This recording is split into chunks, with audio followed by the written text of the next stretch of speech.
Good morning students. हम आज business study के chapter first meaning and significance of management के आगे मीनिंग हो गया, डेफिनेशन हो गया, कैरेक्टरिस्टिक्स हो गया और उसी प्रोसेस में आगे हम पढ़ेंगे ऑब्जेक्टिव्स ऑफ मैनेजमेंट, यानी कि मैनेजमेंट के क्या उद्देश्य होते हैं, या हम ये भी कर सकते हैं कि रिस्पॉन्सिबिलिटी ऑफ मैनेजर, क्योंकि आप जानते हैं कि जो मैनेजमेंट का काम होता है वो एक इंडिविजुअल यानी एक पर्सन के द्वारा किया जाता है जिसको हम मैनेजर कहते हैं, और वही मैनेजर सारा मैनेजमेंट संभालता है। तो क्या उद्देश्य, यानी जो मैनेजमेंट के उद्देश्य हैं वो किसके द्वारा किया जाता है, यानी कि एक तरह से कह लें कि वो मैनेजर की रिस्पॉन्सिबिलिटी होती है। यानी अगर कोई पूछे आपसे कि what is the responsibility of manager and what is objective of manager, then you can answer both question through this heading. चलिए स्टार्ट करते हैं। उद्देश्य, यानी कोई भी ऑर्गेनाइजेशन या फर्म या कंपनी चाहे कुछ भी हो तो उसके कुछ उद्देश्य होते हैं, उसको हम इसमें डिटेल से पढ़ेंगे और उसको कैटेगराइज करेंगे। There are different objectives and management has to achieve are objectives in an effective and efficient manner. देखिए, कोई भी उद्देश्य प्राप्त करने के लिए हमको जो भी हम मैनेजमेंट करेंगे वो कैसा होना चाहिए, वो इफेक्टिव और एफिशिएंट मैनर में होना चाहिए। ठीक, देखिए objectives can be classified into 3 part. जो मैनेजमेंट के ऑब्जेक्टिव्स होते हैं उनको हम 3 पार्ट में कैटेगराइज करके पढ़ेंगे। तो फर्स्ट कैटेगरी आपका ऑर्गेनाइजेशनल ऑब्जेक्टिव्स, सेकेंड है सोशल ऑब्जेक्टिव और थर्ड है पर्सनल ऑब्जेक्टिव्स। मीन्स पहले हम ऑर्गेनाइजेशनल ऑब्जेक्टिव को हम इकोनॉमिकल भी कह सकते हैं, यानी इकोनॉमिकल ऑब्जेक्टिव्स और ऑर्गेनाइजेशनल ऑब्जेक्टिव्स एक ही होता है। दूसरा सोशल ऑब्जेक्टिव्स, जिसमें हम सोशल यानी अपने समाज के क्या उद्देश्य, यानी जिस हम इन्वायरमेंट में रहते हैं, जिस सोसाइटी में रहते हैं उसके प्रति एक मैनेजर या मैनेजमेंट का या ऑर्गेनाइजेशन का क्या उद्देश्य होना चाहिए वो पढ़ेंगे। फिर पर्सनल ऑब्जेक्टिव्स में क्या पढ़ेंगे कि जो पर्सनल यानी कि जो भी ऑर्गेनाइजेशन, थर्ड है हमारा पर्सनल ऑब्जेक्टिव्स, यानी कि जो भी ऑर्गेनाइजेशन में पीपल या एम्प्लॉय इंक्लूड हैं वे किसी न किसी उद्देश्य से उनकी पर्सनल कुछ उद्देश्य मतलब पर्सनल नीड्स के लिए वो किसी भी ऑर्गेनाइजेशन में क्या करते हैं, आते हैं, तो उसको हम कैसे पता करें, आइए डिटेल में पढ़ते हैं हम लोग। फर्स्ट है organisational objectives. Organizational objectives can be classified into 3 sub-categories. First है survival, second है profit and third है growth. Survival मतलब देखिए कोई भी ऑर्गेनाइजेशन या हम कोई भी फर्म या बिजनेस स्टार्ट करते हैं तो सबसे पहले क्या रहता है कि कोई भी कंपनी यानी कोई भी कार्य स्टार्ट करते हैं तो हमारा फर्स्ट अटेंशन लगता है कि वो सरवाइव कर पाए, यानी कि बिजनेस मार्केट में वो क्या कर पाए, खड़ा हो पाए, यानी सरवाइव कर पाए। इसका मतलब क्या होता है, जीवित रहना। इसके लिए क्या करते हैं, कॉस्ट। सर्वाइवल का मतलब होता है कि हम इतने अच्छे से यानी मैनेजर इस ढंग से मैनेजमेंट करे कि उसका जो बिजनेस है वो स्टैंड कर सके। स्टैंड मतलब उसकी जो कॉस्ट है कम से कम उतना। कॉस्ट में समझिए क्या होता है, कॉस्ट है जिसमें हम पहले भी बताए हैं कि मटेरियल, लेबर और एक्सपेंसेस,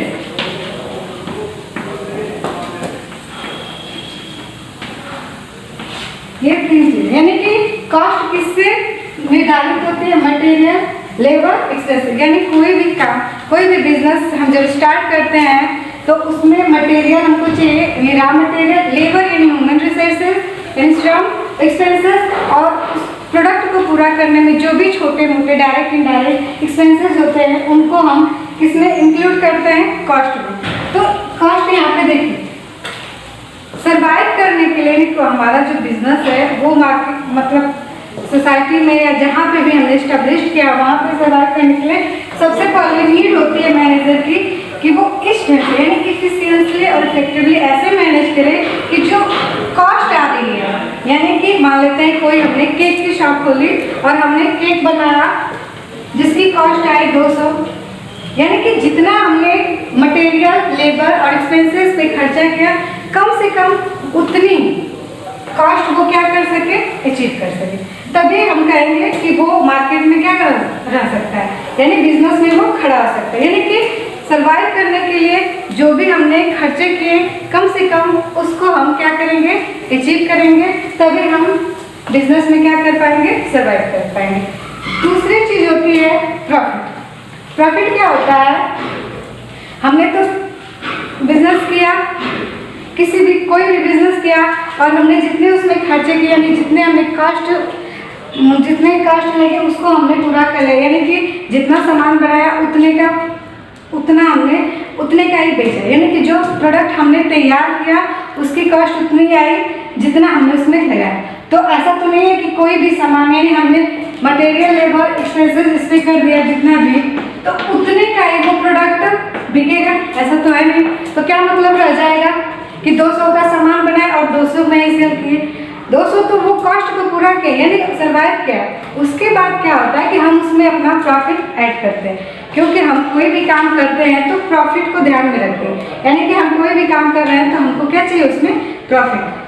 देखिए होता क्या है कि जब हमारे पास 1 लाख रुपया है, ठीक है, तो 1 लाख रुपया अगर हम किसी बिजनेस में लगाते हैं तो सिर्फ हम 1 लाख कमाने के लिए नहीं लगाते हैं, हमको 1 लाख पैसा इसलिए हम इन्वेस्ट करते हैं कि ये पैसा इंक्रीज होकर हमको प्लस में दे, यानी कि 1 लाख है तो हो सके हमको जो बेनिफिट हो 1,10,000 का हो। जैसे 1 लाख तो उसकी कॉस्ट है लेकिन 10,000 जो है वो हमारा क्या होना चाहिए, प्रॉफिट होना चाहिए। यानी कि अगर कोई केक 200 में पर केक बन रहा है तो उस केक को अगर 20 रुपये यानी 20 रुपये यानी 220 रुपये में बेचेंगे तब हम कहेंगे कि हमको 20 रुपये का प्रॉफिट हुआ। तो ऑर्गेनाइजेशनल ऑब्जेक्टिव्स में मैनेजर क्या करेगा, पहले तो सर्वाइव, फिर उसके बाद वो बैठा नहीं रहेगा, वो कोशिश करेगा कि हमको प्रॉफिट हो। प्रॉफिट क्यों चाहिए, हमको आगे बिजनेस चलाने के लिए चाहिए। उसके बाद हम जानते हैं कि कोई भी काम हम करते हैं तो इन्वेस्टर्स या ओनर लगे होते हैं जो उन्होंने अपना पैसा क्या किया है, हमारे काम में लगाया, यानी कि हमारी कंपनी चाहे फर्म में इन्वेस्ट किया है तो उनको भी तो देना है, तो कहाँ से देंगे हम। तो इसके लिए हम क्या करते हैं, प्रॉफिट ऐसे हम मैनेज करते हैं कि हमको क्या हो, प्रॉफिट भी हो। प्रॉफिट के बाद तीसरा होता है थर्ड, ग्रोथ। समझिए ग्रोथ क्या होता है, हमने कोई जो भी बिजनेस स्टार्ट किया उसको स्टार्ट किया मार्केट में, यानी कि हमने उसको इस्टेब्लिश किया, यानी उसकी कास्ट को क्या किया, पूरा किया। उसके बाद कास्ट प्लस प्रॉफिट अर्न किया। उसके क्या हम कोई भी बिजनेस करते हैं तो हम क्या सोचते हैं कि एक ही जैसा चलता रहे, हम चाहते हैं कि हमारा बिजनेस दिनों पे दिन क्या करे, इंक्रीज करता रहे यानी बढ़ता रहे। तो उसके लिए हम क्या करेंगे कि और कोशिश करें। ग्रोथ मतलब होता है कि अपने बिजनेस को क्या करना और बढ़ाना, ईयर टू ईयर क्या करना, बढ़ाना। जैसे हम एक एग्जांपल लेते हैं, अब दूर नहीं जाए, हम लोग अपने स्कूल का एग्जांपल लेते हैं। पहले क्या हुआ कि जब हमारा स्कूल बना, ये विद्यालय, तो एक छोटा सा कमरा बना, जो यहाँ के मेन मैनेजर साहब हैं वही इसके ओनर भी थे, वही मैनेजर थे, उन लोगों ने खुद पढ़ाया, ठीक है। उसके बाद धीरे धीरे ईयर टू ईयर उन लोग इतना अच्छा मैनेज करते गए, इतना अच्छा मैनेजमेंट करते गए कि धीरे धीरे उनका स्कूल क्या हुआ, ग्रोथ हुआ। अगर वो सोचते कि सिर्फ 1 to 5 या LKG to 5 करें और उतने में वो सेटिस्फाइड हो जाए, तो क्या आज हमारा स्कूल जो as inter college, degree college इतना आगे बढ़ा, वो बढ़ता नहीं बढ़ता। तो हमको क्या चाहिए, कोई भी हम बिजनेस कर रहे हैं तो हमारी कोशिश ये रहती है या किसी भी मैनेजर की कोशिश ये रहती है कि वो इंक्रीज करता जाए, दिनों पे दिन, ईयर टू ईयर डेवलप होता जाए और वो बढ़ता जाए। उसमें क्या हुआ, एक छोटे से रूम बड़ा रूम बना, कई क्लास बने, 1 to 5 हुआ, 5 to 8 हुआ, 8 to 12 हुआ, 12 के बाद भी ग्रेजुएशन हुआ, ऐसे करते करते हमारा स्कूल क्या किया बड़ा। इसी तरह हमारा बिजनेस भी होता है। होता क्या है कि हम मान लेते हैं एक छोटी सी शॉप खोली और उसमें हमने कोई बिजनेस स्टार्ट कर दिया, यानी कि हम खुद ही मालिक थे और खुद ही मैनेजर थे। फिर हम देखें कि हमारा बिजनेस, देखिए कोई भी बिजनेस अचानक से नहीं बढ़ता है। कोई भी बिजनेस ये सोचे कि आप एक ही दिन में बढ़ जाए, ऐसा नहीं होता है, या एक साल में ग्रोथ कर जाए, ऐसा नहीं होता है। होता क्या है कि सब हम स्टार्ट करें, हो सके पहली साल जो सिर्फ हम मार्केट में सर्वाइव कर पाए, यानी कि जितना हमने पैसा लगाया अपने बिजनेस में उतना ही पैसा हमको क्या हुआ, अर्न हो, यानी उतना रेवेन्यू हमको प्राप्त हुआ। फिर उसके बाद क्या करें, हम हिम्मत नहीं छोड़ते, फिर नेक्स्ट ईयर और मेहनत करते। और हमने देखा मैनेजमेंट की एक चीज़ होती है कि हम लास्ट में कंट्रोलिंग करते हैं, यानी कि नियंत्रण। हम देखते हैं कि क्या क्या हमारे मैनेजमेंट में कमियां हुई, उसको दूर करते हैं, फिर से हम प्लानिंग करते हैं, फिर से ऑर्गेनाइजिंग, फिर से स्टाफिंग, सब कुछ ये सारे प्रोसेस हम बोले कि कंटिन्यूसली चलती रहती है। तो इससे क्या हुआ कि हम अपनी कमियों को धीरे धीरे क्या करते हैं, कम करते हैं और अच्छे से अपना काम क्या करते हैं, स्टार्ट करते हैं। इससे क्या हुआ, पहली साल तो उतनी ही कॉस्ट है जितना हमने समझा, दूसरी साल हो सका कि हमारा कुछ बढ़ा, फिर तीसरी साल जैसे जैसे कोई भी काम होता है वो एक्सपीरियंस पे होता है। हमारा नॉलेज जैसे जैसे बढ़ता जाए, उस क्षेत्र में जितनी हमारी समझ बढ़ती जाएगी वो हमारा क्या होता जाएगा, बढ़ता जाएगा। हो सकता है बिजनेस में 2-4 साल हमको कोई प्रॉफिट ना हो, हमको बहुत दिक्कत हो, घबराना नहीं चाहिए, क्योंकि हम पहले भी पढ़ चुके हैं कि जो एक एंटरप्रेन्योर रहता है वो रिस्क बियरर होता है, यानी कि जो उद्यमी होता है वो कदे खतरों का खिलाड़ी होता है। वो रिस्क बियर है, यानी कि वो जोखिमों को उठाना, बिजनेस करना यानी कि जोखिमों को क्या करना, उठाना। तो इसलिए वो पेशेंस के साथ वो क्या करता है, आगे बढ़ता है। और एक ना दिन एक आध दिन ऐसा आता है कि उसका बिजनेस क्या होता है, डेवलप हो जाता है। जैसे देखिए क्या रतन भाई टाटा, चाहे धीरू भाई अंबानी, मुकेश अंबानी, क्या ये लोग पहले से इतना ग्रोथ किए थे? नहीं, ये लोग भी स्टार्ट किए, यानी कि शून्य से स्टार्ट किए होंगे, तब जाके वो क्या किए, उनका मैनेजमेंट हमेशा इफेक्टिव एफिशिएंसी रहा होगा। इस वजह से वो आज मल्टीनेशनल यानी कि इंटरनेशनल कंपनी, इंटरनेशनल लेवल पे चल रहा है। तो वो होते हैं ग्रोथ, यानी कि increase of employment, increase of resources, मतलब सब कुछ धीरे धीरे क्या करना, ग्रोथ करना। ये नहीं कि बस हम सर्वाइव कर लिए और प्रॉफिट कर लिए और उसके बाद चुपचाप बैठ गए, चले हमारा तो चलता रहेगा। नहीं, बिजनेस क्या होता है, बिजनेस महत्वाकांक्षाओं पे होता है। जितना हम उसमें इनपुट करते हैं उतना हमारा क्या होता है, आउटपुट निकलता है। और इनपुट हमेशा कब पूरा अच्छे से होगा, जब हम इफेक्टिव और इफिशिएंट मैनेजमेंट क्या करेंगे, करते जाएंगे। तो हमको समझ में आएगा, सर्वाइव कर ले, प्रॉफिट कमा ले और ग्रोथ, ये तीनों चीजें किसमें आ गई, ऑर्गेनाइजेशनल ऑब्जेक्टिव्स, यानी कि मैनेजर का ऑर्गेनाइजेशनल ऑब्जेक्टिव्स क्या होता है, सर्वाइव करना, प्रॉफिट अर्न करना और ग्रोथ करना। ऑर्गेनाइजेशनल को हम होता है इकोनॉमिकल भी कहते हैं ना। इसमें क्या होगा, सिर्फ हम क्या करेंगे, इकोनॉमिकल मतलब होता है आर्थिक स्थिति को सुधारना। देखिए प्रॉफिट नहीं करेंगे हम तो जाहिर सी बात है, प्रॉफिट सर्वाइव तो कर लिया, फिर प्रॉफिट कमाया, प्रॉफिट करेंगे तभी हमारा बिजनेस क्या करेगा, ग्रोथ करेगा। यानी फर्स्ट स्टेप हुआ सर्वाइव कर लिए, यानी जिंदा रहना मार्केट में, यानी बिजनेस में जिंदा रहना। फिर उसके बाद प्रॉफिट कमाना, उसके बाद अपनी कंपनी को धीरे धीरे क्या करना, बढ़ाना। आई होप आप लोग को अच्छे से समझ में आया। आगे चलते हैं सेकेंड, मैनेजर की सेकेंड, मतलब ये सेकेंड उद्देश्य क्या होता है, यानी ऑब्जेक्टिव क्या होता है। हम लोग ये सब चीज़ें पॉइंट ऑफ व्यू मैनेजर, यानी एक मैनेजर के हिसाब से देख रहे हैं। यानी फिर दूसरे ऑब्जेक्टिव यानी उसका उद्देश्य क्या प्राप्त कर, सोशल ऑब्जेक्टिव्स। सोशल ऑब्जेक्टिव्स क्या होता है समझिए।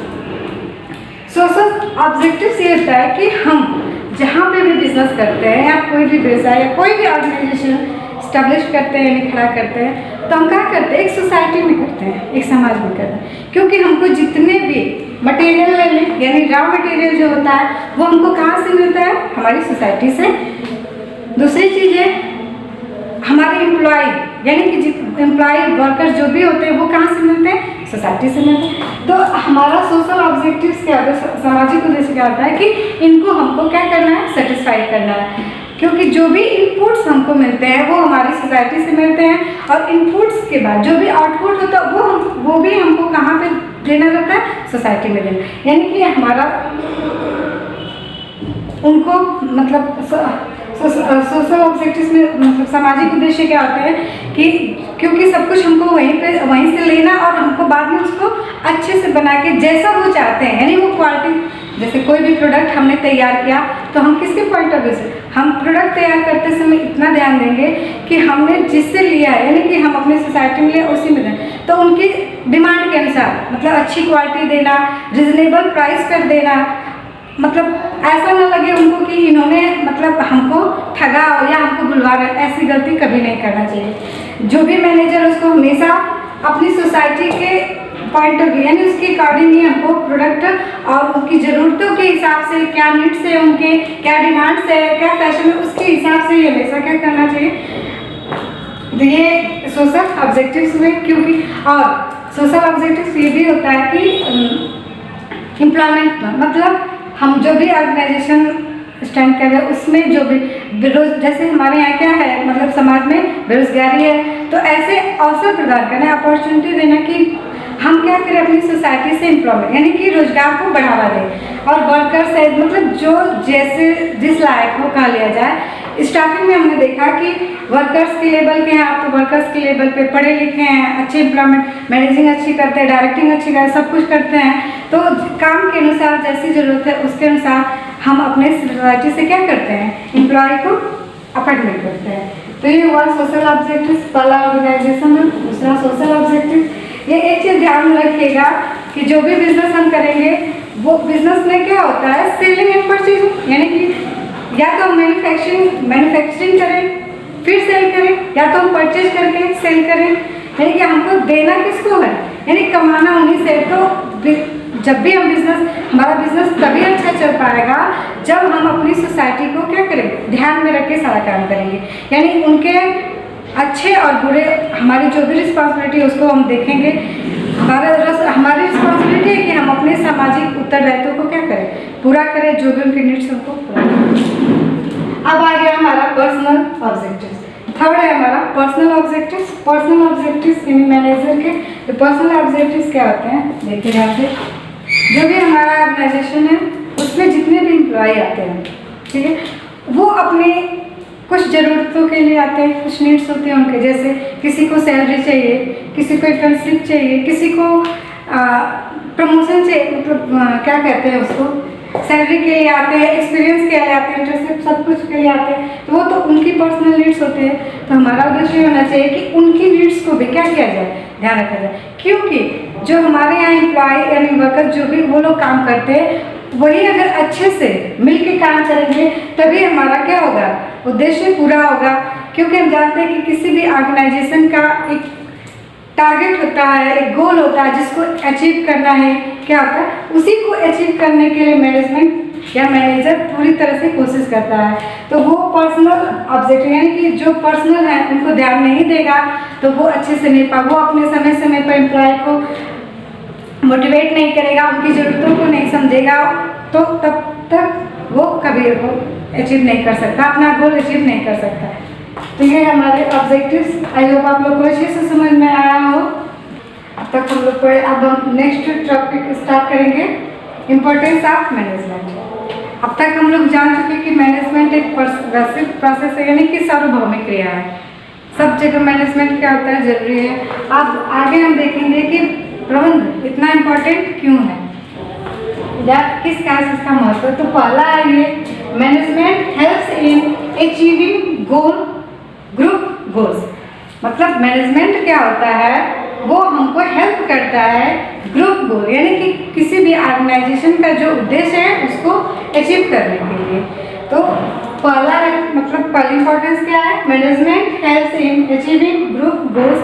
इसके लिए मैनेजमेंट क्या करता है अच्छे से, क्योंकि हम जानते हैं ऑर्गेनाइजेशन ग्रुप ऑफ पीपल्स है, तो लोगों को अच्छे से डायरेक्शन देता है, लीडरशिप अच्छे से करता है ताकि वो गोल को एकजुट कोऑर्डिनेशन यानी समन्वय के साथ क्या करें, प्राप्त करें। दूसरा है मैनेजमेंट इंक्रीज इफिशियंसी। मैनेजमेंट बढ़ा देता है किसको, मतलब किसको बढ़ाता है, इफिशियंसी यानी कार्य क्षमता को। यानी इफिशियंसी क्या होता है कि इतने अच्छे से मैनेजमेंट करना कि कम लागत में यानी कि कॉस्ट को क्या किया जा सके, कम करके अच्छी बेनिफिट प्राप्त की जा सके। उसके लिए मैनेजमेंट क्या होता है, काफ़ी हेल्पफुल होता है।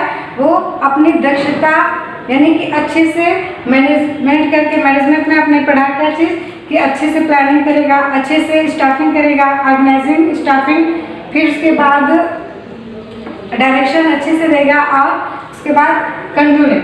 तो ये सब जो मैनेजमेंट करता है उससे क्या होता है कि लागतें हमारी क्या होती हैं, कम होती हैं, और वो मैनेजमेंट क्या करता है, इंक्रीज एफिशिएंसी। आगे देखिए, management create a dynamic organization. Management हम लोग इसके लिए कैरेक्टरिस्टिक्स में पढ़े थे कि मैनेजमेंट इज ए डायनेमिक, यानी कि वो क्या होता है, मैनेजमेंट जो हमारे हम पढ़े ना चेंजेबल, हमारा इन्वायरमेंट क्या है, चेंजेबल है, हमेशा परिवर्तित होता रहता है। तो मैनेजमेंट हेल्प करता है उस बदलाव के अनुरूप ढलने के लिए। जैसे हम उदाहरण लेते हैं तो कि कुछ साल पहले नोकिया, आप लोगों ने मोबाइल भी देखा होगा, नोकिया बहुत फैशन में था। उसके बाद क्या हुआ कि एंड्रॉयड यानी गूगल ने एंड्रॉयड का ऑफर दिया और नोकिया ने मना कर दिया। उसने ये कहा कि सिर्फ हमको दीजिएगा और किसी को नहीं। तो गूगल ने कहा कि हम सबको देंगे और नोकिया को नहीं दिया, वो नहीं दिया, उसने नहीं दिया। और आज के डेट में देखिए क्या हो गया, ये हो गया कि अब सब जगह एंड्रॉयड है, नोकिया को कोई जानता नहीं। तो वो उसकी क्या थी, मैनेजमेंट उसका सही नहीं था, इस वजह से वो क्या हो गई, फील्ड से बाहर। तो मैनेजमेंट का क्या कार्य है, मैनेजमेंट इसलिए महत्वपूर्ण है या इसकी इंपॉर्टेंस इसलिए है कि वो हमेशा डायनेमिक यानी जो भी डायनेमिक, जो भी परिवर्तनशील पर्यावरण है उसके साथ वो क्या करते हैं, एडजस्ट करते हैं। फिर management helps in achieving personal objectives. Management help करते हैं अचीविंग पर्सनल ऑब्जेक्टिव्स। देखिए, लोगों का समूह यानी कि जो भी ऑर्गेनाइजेशन में लोग जुड़े हैं, वे अगर दक्षता से यानी कि कार्यकुशलता, उनको हमेशा अपने एम्प्लॉय को हमेशा क्या करना चाहिए, मोटिवेट करना चाहिए। उनकी ज़रूरतों को पूरा करते हुए उनको मोटिवेट करना चाहिए, उनके लिए अवार्ड रखना चाहिए। मान लीजिए हमारे ऑर्गेनाइजेशन में कोई भी एम्प्लॉय बहुत अच्छा कार्य कर रहा है तो उसको अच्छे काम के लिए अवार्ड देना, उसको हमेशा मोटिवेट करना, पत्रिकाओं में नाम निकालना। इससे क्या होता है कि वे भी सेटिस्फाइड होते हैं कि हम ये नहीं कि जो जहाँ पे लगा वहीं पे उसको रहने दीजिए। एक अच्छे मैनेजर यानी मैनेजमेंट से मतलब मैनेजमेंट का ये भी उद्देश्य है या भी कि जैसे कोई एम्प्लॉय है और उसको प्रमोशन जरूरी है, यानी कि कई साल वो आपके यहाँ वर्क किया, अपनी सेवा दिया, तो उसके बाद उसको आगे की तरफ बढ़ाना चाहिए। ये नहीं कि उसके बारे में सोचे ही नहीं। इसलिए पर्सनल ऑब्जेक्टिव्स क्या होते हैं कि management helps in achieving personal objectives. देखिए, आप ये हैं, आपके यहाँ कोई कार्य कर रहा है लेकिन आप सिर्फ उसके काम को देख रहे हैं, उस पर ध्यान नहीं दे रहे हैं, तो वो क्या होगा कि एक दिन वो मोटिवेट नहीं होगा। वो जैसे क्या होता है, अगर आपने उसकी सैलरी बढ़ाई, कुछ साल बाद उसको प्रमोशन दिया, वो कुछ अच्छा कर रहा है, तो उसको हम क्या कर रहे हैं, यानी कि उस एम्प्लॉय का जो भी आपके ऑर्गेनाइजेशन में या वर्कर्स है उसके ऊपर पर्सनली ध्यान दीजिए। इससे वो क्या होगा, मोटिवेट होगा और अपना 100% आपके ऑर्गेनाइजेशन में देगा और वो क्या करेगा, आपका ऑर्गेनाइजेशन ग्रो करेगा। तो मैनेजमेंट क्या करता है, इन सब चीज़ों में हेल्प करता है, क्योंकि हमने अभी पीछे भी पढ़ा उसके उद्देश्य में कि वो पर्सनल ऑब्जेक्टिव्स में हमने पढ़ा कि मैनेजर का उद्देश्य क्या होता है, पर्सनल यानी अपने एम्प्लॉय की क्या करना, केयर करना, उनकी ज़रूरतों को समझना, पूरा करना, उनको मोटिवेट करना, अच्छी लीडरशिप करना। तो उसके बाद अगर वो करता है तो वो भी हमारे क्या होगा, एक इम्पोर्टेंस है। इसलिए पर्सनल ऑब्जेक्टिव। अब देखिए, पांचवा है management helps in the development of society. ये क्या होता है, मैनेजमेंट क्या करता है, हमारी सोसाइटी को डेवलपमेंट करता है। जैसे हमने आपको बताया कि हमारे यहाँ से जैसे सोसाइटी से वो रॉ मटेरियल लेता है, लेबर लेता है और उसी को और अच्छा बना के हमारी सोसाइटी को क्या करता है, प्रोवाइड कराता है, रिजनेबल प्राइस पे अच्छी क्वालिटी देता है। और हमारे देखिए, कोई भी एक ये समझ लीजिए कि कोई भी प्रोडक्ट हम तैयार करते हैं तो उसके बारे में सही सूचना है। आपने एक चीज़ देखा होगा कि सिगरेट आप देखे होंगे चाहे कोई भी, तो उस पर पहले लिख दिया जाता है इंजीनियर्स टू हैव, यानी कि ये स्वास्थ्य के लिए हानिकारक है, यानी कि उसकी रिस्पॉन्सिबिलिटी है कि वो पहले से ही आपको बता दें, यानी कि सही सूचना, जो भी आपको प्रोडक्ट मिल रहा है उसके बारे में सही सूचना दें। क्या उसकी बेनिफिट्स है, कितनी उसकी एक्सपायरी डेट, उसकी मैन्युफैक्चरिंग डेट, यानी सब कुछ क्लियरिफाई करें ताकि आप उसको आपको नुकसान न दे। इसलिए जब आप अच्छी वस्तुएं प्राप्त करते हैं, यानी अच्छा प्रोडक्ट अपने से, आप अच्छे प्रोडक्ट से सेटिस्फाइड होते हैं, तो हमारी सोसाइटी क्या करती है, डेवलप करती है। मतलब कि क्या होता है कि हम अपने सोसाइटी के रॉ मटेरियल ले, उसको अच्छे से प्रोडक्ट के रूप में कन्वर्ट करें और अच्छी चीज़ आपको क्या कर सकें, प्रोवाइड करवा सकें, जिससे हमारे समाज का क्या होता है, विकास होता है। सोसाइटी की क्या होती है, डेवलप होते हैं। सोसाइटी डेवलप इस प्रकार भी होती है कि हम एम्प्लॉय को अपनी सोसाइटी से लेते हैं और उनको अच्छे रोजगार प्रदान करते हैं। तो ये हमारे इम्पोर्टेंस है। आप पूरा फिर से रिवीजन कर लीजिएगा, इम्पोर्टेंस आपको अच्छे से समझ में आ जाएगा, क्योंकि जब तक आप उसके मीनिंग, उसकी डिफिनेशन और उसकी क्या कैरेक्टरिस्टिक्स, ऑब्जेक्टिव्स नहीं पढ़ेंगे तब तक आपको इम्पोर्टेंस नहीं। जब सब कुछ अच्छे से आप लोग पढ़ लेंगे तो इम्पोर्टेंस अपने आप समझ में आ जाएगी। और कोई भी दिक्कत हो तो आप पूछ सकते हैं।